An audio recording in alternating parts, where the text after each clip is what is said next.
he shows up with his mom, and I'd forgot about that he was coming. He called me. I didn't answer because I'm like, well, I'm in the green room right now. Sometimes I'm like, I feel like when people are calling me, I'm like, well, I don't have time for like a catch-up phone call. So I just text him, and he goes, I'm here at the show. And I go, oh, okay, awesome. And I was like, well, why don't you, come on back here to the green room? So he comes back there, and he goes, my mom's here. He goes, we don't have tickets. And the show was sold out. So I was like, all right, well, I got him some tickets. And then he comes in, and he sits down in the green room. And then the waitress comes back there, and she goes, y'all need anything? He goes, yeah, I have a Bud Light. I think AI is demonic. That's what I think. And people think it's hilarious that I think that. Right. But I do think that. And I don't know what it is. I can't explain it. But it just seems like, I don't know. I just don't know how it's just like getting more intelligent. Especially with these glasses now that the, have you seen these virtual reality type glasses where people are able to, with their hands, select things that they're seeing through the glasses. Right. And then Elon Musk, apparently they have put in Neuralink into one person's brain. Right. So that has begun. So if AI begins to take over computers and people begin to put computer chips in their brains, they may be able to just be led by AI. And so many people are going to jump at that opportunity. I have an uncle who's just always loved technology. He was always the first guy to get the Blu-ray. He was always the first guy to figure out computer slides and making photos on the internet and this and that. He's going to jump at that Neuralink. He's just going to want to be the first on board. And that there's so many people that are just like that. Yeah. I caught a wild mouse in the bathroom, same method, and I put it in the aquarium with the other mice. And it was wild. At first, they did not get along well at all. But eventually, the wild mice got pregnant and gave birth to like some half tame, half wild mice. And you could no longer, it got to the point where you could no longer open the top and get any, like at first, Debo and his wife, I could handle, I could hold them. They were like my pets. Yeah. But this had gotten so out of control, you couldn't really hold them anymore. And so you couldn't really clean it out anymore. And it started to get really bad because there were so many mice. And mice are pretty well known for eating their babies. So it was like every time a mouse gave birth, it was like they were getting eaten. And it got really bad to a place that I had to get rid of them. And I dumped them all in the woods and let them have one last free-for-all out there. One might say they were fecund. Yeah. I mean, I had a mouse that I mixed up this creatine water, and I would give him, he was the only mouse that would get the creatine water, and he was the only mouse with a wheel. And he was jacked. I mean, he was noticeably stronger than the other mice. I'm not kidding. Well, the skin is weird, you know, because the skin is where everything is filtered out of. Like if they say, like, if you're not detoxing well, then things will start to leak out of your skin. Yeah. Remember when we first got together, I had those like big patch of like zits on the back of my shoulders? You remember that? No, I don't remember that. Oh, okay. Yeah. It was just like a weird patch of zits on my shoulders. Oh, you would get stuff on your back. Yeah. Yeah. Yeah. And that one cyst that I still have that we still pop every once in a while. Yeah. That's too much. Yeah, it is too Dusty much. just gave me the stop now. Yeah, that's too much. Okay. Okay. Hey, thanks for coming in. Did you find everything you needed? Oh my gosh. So much stuff in here. Yeah, I hate this job. Oh, for real? Yeah, I'm thinking about quitting today. Oh, well. I was about to quit. I was about to go on break, and then you walked up here with all your stuff. And so I just hate this job. I'm like, every time I try to take a break, somebody else comes up here, talking about there's a lot of stuff in here, and I've had enough of it. Sir, are you okay? Yeah, I'm having a good day. All right. Yeah, You're what just about chilling. you? I'm having a good day. Yeah. Yeah, just You got out. 2 kids, huh? Yes. Yeah, they're sweet. They keep me busy. Yeah. That's the kind of shit I say out here. I got my That's great. hands full. Yeah. Kids are a handful. I used to have kids, and then my wife left me, and now she took them. I'm sorry to hear about that. You know how that is. Nah, my husband's still with me for now, but you know. Well, if he leaves, you call me, okay? Okay, what's your name again? Dave. I read about owls today for a while. I bought 2 bat houses and an owl house, and I'm going to put them out at the land, but I wanted to put the owl box here at the house in our neighborhood to attract, to attract an owl here. I thought that'd be really cool, but Hannah seems to think that's a bad idea. I'm concerned about it. I'm concerned about a forest predator being brought into the suburbs with little babies around. You don't know nothing about an owl. Dusty, you don't know anything about an owl.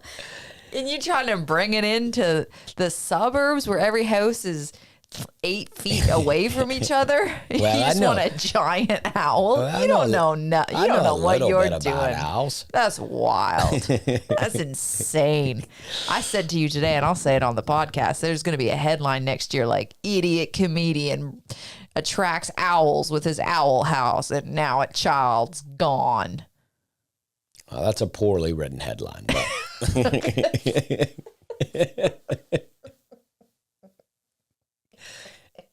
I'm against the owl. And right now, dang, if we don't have an owl house in our living room and a bat house in our living room, it's like, I don't even know. We would have 2 bat houses if they had sent me the full thing. You know, I emailed the place and I said, hey, I ordered 3 things. You sent me 2. Just checking to see if you're going to send the 3rd one later. And they go, take a picture of what you already have. And I'm like, is that so you don't think I'm stealing it? I mean, because if I'm stealing it, all I got to do is not take a picture of that 3rd thing. Yeah. But maybe they're like, this happens all the time and people ask for the wrong thing. Maybe an owl swooped in the mailman's truck and took it away. Could be. Our son is napping, daughter watching a little of the Finger Family, a TV show that she can't seem to get enough of. It's a song where they go, Daddy Finger, where are you? Daddy Finger, where are you? Here I am, how do you do? Yeah, and then they'll do that throughout the whole family. Every family has 5 children or 5 members. They have a mom, a dad, a brother, a sister, and a baby. We don't know what the baby is. And, and that's what they do, and they'll do that, and they'll do it, with, say, a lion family, and then a monkey family, and then a French family, or, some go all the nationalities of the world it'll do, and then you hear it in their language. The possibilities with the Finger Family are endless. And she can't get enough of it. No matter what, we sing it in the car. I'm into it. She has Sesame Street Finger Family that she carries around. She has her own little purse just for the Finger Family. She wants to take it with her at night to bed. She doesn't play with them in bed. She just keeps them in her purse. And then when she gets up in the morning, she must bring the Finger Family down with her. And it's the cutest thing in the world. Yeah. I just walked through the neighborhood and I I looked at people's yards and I go, all right, this person's got a lot of leaves. I bet they don't care about these leaves and they wish somebody would break them up.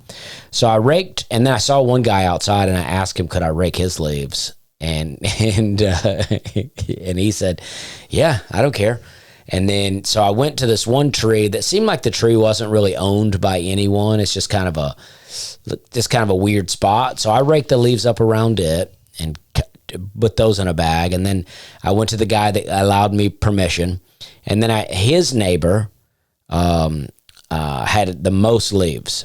And then the next neighbor I know, and then I know the next few. So I thought I'll just work my way all the way down. But when I got to the guy with the most amount of leaves, I'm just out there raking his yard without permission. And he comes outside. And I go, oh, hey. Caught rake-handed. Yeah. I'm like, I just was, saw you had all these leaves out here, and I thought you wouldn't mind if I raked them up. And he was like, apparently this guy likes his leaves. He goes, actually, I like to mulch them down into the lawn. So we ended up having a little conversation, and I said, listen, I'm sorry I'm doing this, but I said, I just didn't think anybody appreciated their leaves. And I said, I like that you appreciate your leaves. And then I went into a whole thing about how the trees produce nutrients over the course of the year, and then they drop them down in the leaves, and it refeeds everything. And I was like, I like that you're into that. And I go, I'm sorry that I've come down here and tried to take your leaves. So do you resent the sort of popular phenotype of the bumbling dad, say per Homer Simpson? Oh, yeah. I mean, Homer Simpson, actually, most all TV dads I'm against. I feel like a lot of them treat their wives bad. Like an Al Bundy sort of situation. I grew up watching Married with Children. He treats his family really bad. And he, tries to play it off like I treat my family bad because, my life sucks because I was a great high school quarterback and now I sell shoes for a living. But it's like, that's not your family's fault. And weirdly on that show, he always treated Peggy like she was really unattractive. But I always thought Peggy was very attractive. Yeah, whose wife is dressed like that? Yeah. Day to day. Yeah. That girl's getting up, spending 3 hours on her hair at least. Yeah. And she's got a banging bod. Yeah. I mean, I feel like I need to give you a little bit more Peggy energy. Well, I just always thought that was weird. And also there was another show kind of like Married with Children. It was called Unhappily Ever After, I think, where it had, Bobcat Goldthwait was like a puppet. Mm-hmm. And then they had this girl on the Nikki Cox, I think was her name. She was married to Bobcat and I think left him for another comedian. The guy that stole jokes on SNL? I don't know about that. The blonde guy, he was in Jerry Maguire. Yes, that's who I'm thinking of. Yeah. And but I didn't watch that show a lot. But I know on that show, all the actors would always make it seem like Nikki Cox was really unattractive. Oh, okay. And I was like, well, that's a weird move. Mm-hmm. And I don't know why they're doing that. But anyway, back to just bad dads. Homer Simpson, the worst kind of dad. Peter Griffin, the worst kind of dad. Mm-hmm. And so many of these dads are like this. You miss the Carl Winslows, the Tim Allen. I think if you go back and watch Tim Allen, he's a little rude to his wife, but I think overall a good dad. Yeah. He's got enough arrogance that he kind of elevates the bumbling dad a little bit. You would say, I mean, if certain things had not come to light, you would obviously highlight Bill Cosby in this. Oh, yeah. What a great TV dad. Uncle Phil was a great TV dad. Yes. The first Vivian, a great mom. Yeah. But we'll stay on dads. Yeah. I mean, and I think so much so that this whole sort of I'm a dumb dad guy has sort of trickled into the consciousness, collective consciousness enough that it kind of becomes the default of just men out here. Like when they're trying to do a cheesy joke or act a certain way, they'll be like, oh, I don't even know how this works. And it's like, yeah, but you do. And you do know how it works. Well, and I think it is weird that like that's happened to us. Patrick Duffy in Step by Step, I thought was a good dad. Mm-hmm. But it's like, it has come into affect us in a way that it's like, yeah, we do act like men are dumb. And I just think it's weird. I don't think either of the parents should be dumb.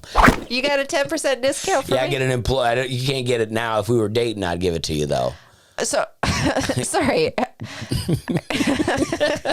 Listen. I'll go ahead and say 99.9% of my interactions out in public, I'm not getting hit on. Okay. Like, it's at least not that aggressively. So Okay. that's not a good trial run. That was always my style. Got a lot of kids, huh? They got different dads? You looking for another one? No. Dave, I'm just trying to buy some socks and boots. You know, are you all right? Yeah, all right. Yeah. Maybe you just need to eat something. You know what? I probably do need something. Yeah. I'm going to try to get some beef jerky out of the bag. We all just want to be in our phone. Every minute of my life is resisting my phone. Every minute.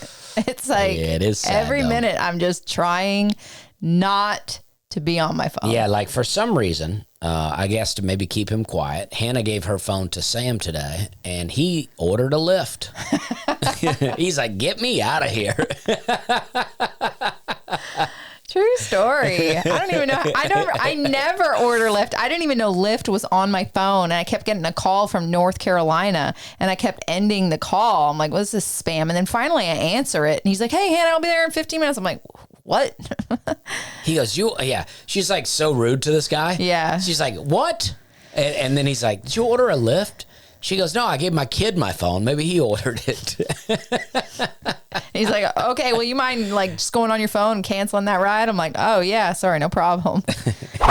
The moment, like when you played soccer for a little while and I would go to those events with you, I don't want to say hate, but hate's just the most fun word to use.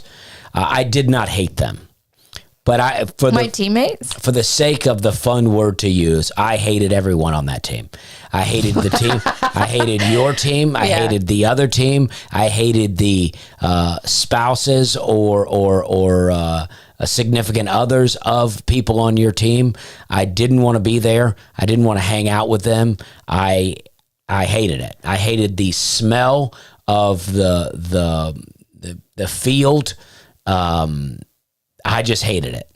And I played sports as a kid. I wasn't picked on by athletes. Pause. Like what was the aggravation? Was it just sort of the intensity everybody had around it, or just sort of like adults getting together to exercise? What bothered you? I think it's the attitude of adults that continue to play sports at not a high level.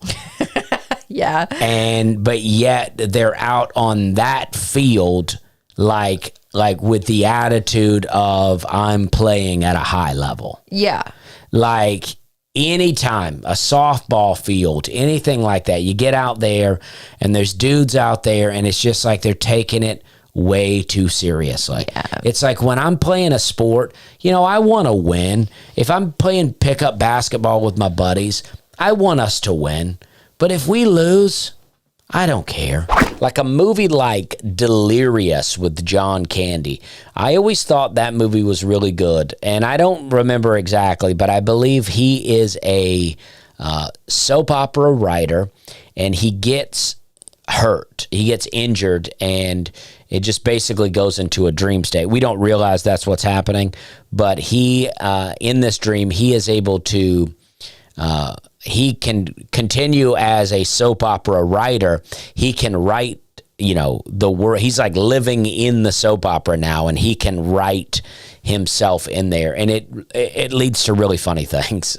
I'm sure it sounds hilarious when I describe it that way. But I think it's great, and I just want to have the classics. I just want to have them. I mean, I don't even have the time to watch DVDs. I mean, I am adding to the collection faster than I could ever watch them. In a couple of weeks, I'm going to be in Grand Rapids at a hotel. I've been traveling every day, so I don't even get hotel time. But this is what I'm going to do. A couple of weeks in Grand Rapids, I'm going to fly in on a Thursday, do a show, and then I have all day Friday and all day Saturday in the hotel before I do shows. So I'm going to try to knock out a few movies. I'm going to take a DVD player with me. Yeah, I do that sometimes. I'd like to say this about New York City. Now, while I was there was a shooting. And I don't know if it ended up being a murder. I don't know if the guy died, but there was a shooting in a subway. I don't go in the subway anymore. In 2010, when I was a pesticide salesman, there was a guy that worked for me in the Myrtle Beach area, and he was a retired New York City cop. And he told me then in 2010, he said, the subway is the safest place in New York City. He said, there's plainclothes cops all over the subway. It's so safe. But that was 14 years ago. And I don't think the same thing is going on in the subways now.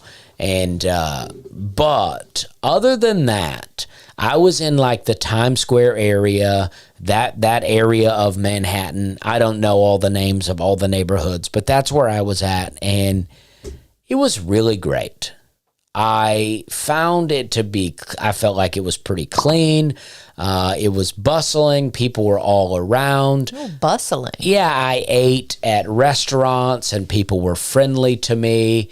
I hung out. I walked around. I did a couple of live streams while I was walking through Times Square. I hung out with friends. And I found it to be very nice. Even one day while I was walking to get a coffee, I passed by a guy changing out the trash cans for the city, and I said hey to him, and he said hey to me. And then I passed another bellhop, and I said hey to him, and he said hey back to me. And I was like, this is just a beautiful morning in the neighborhood. Just a couple of working men saying hi to another working man. And that's what they call when you cross the bridge of asses and you get to that next level of understanding and expertise and ability, you start to develop what's called mechanical sympathy. And mechanical sympathy is when you intuitively understand your craft so that it's somewhat subconscious the way you can approach it or understand things. Like great doctors would have mechanical sympathy when working with patients because the patient can present themselves to the doctor, tell them their symptoms, and the doctor's instincts along with their built up knowledge and time spent as a doctor can let them know what they need to do intuitively. So the title of the review is They Need to Do Their Homework. And we got 3 out of 5 stars. And I've always been great at homework. I've always, as a comedian, I was always a big fan of homework. Mm-hmm.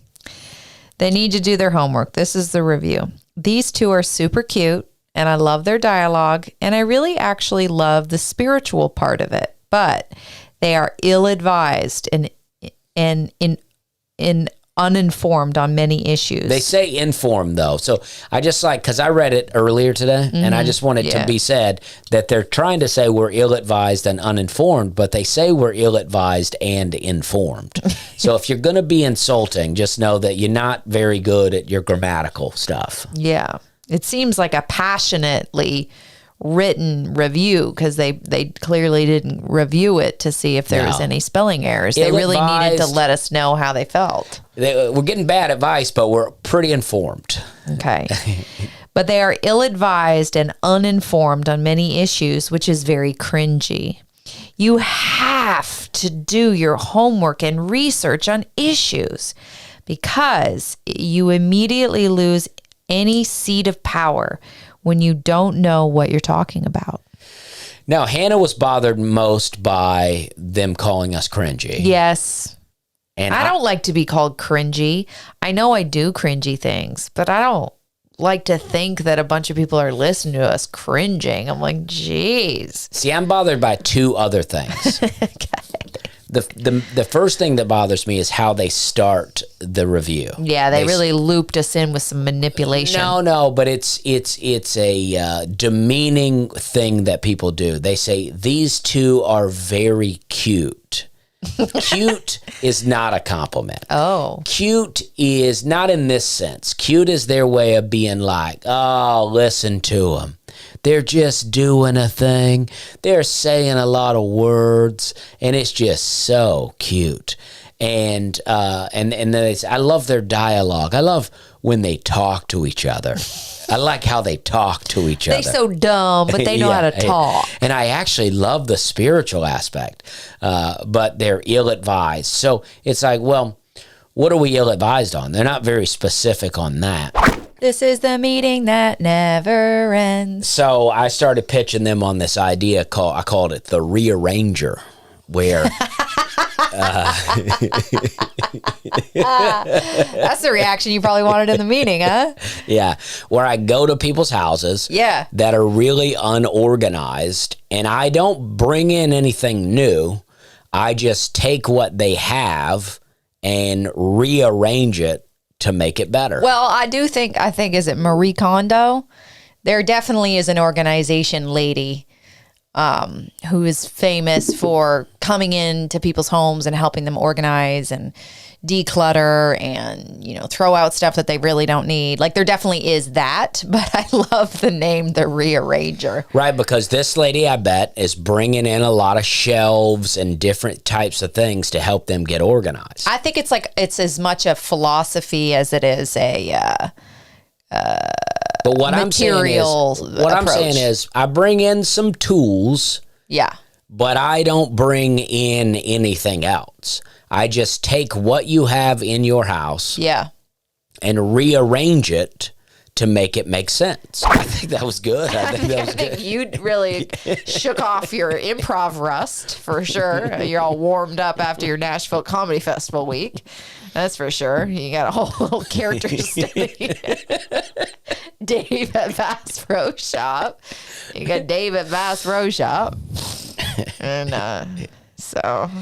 Well, I'm trying to get into character of, people at the Bass Pro Shop. This is what we should do. You do Dave again, but this time I'll do a different character. We'll do two characters talking. But we're working on your small talk. But maybe it'll be easier for me to do small talk in my head as a character. I'm an actress. I can play a character of an extroverted person. Okay. Okay. All right. Let's move in. Okay.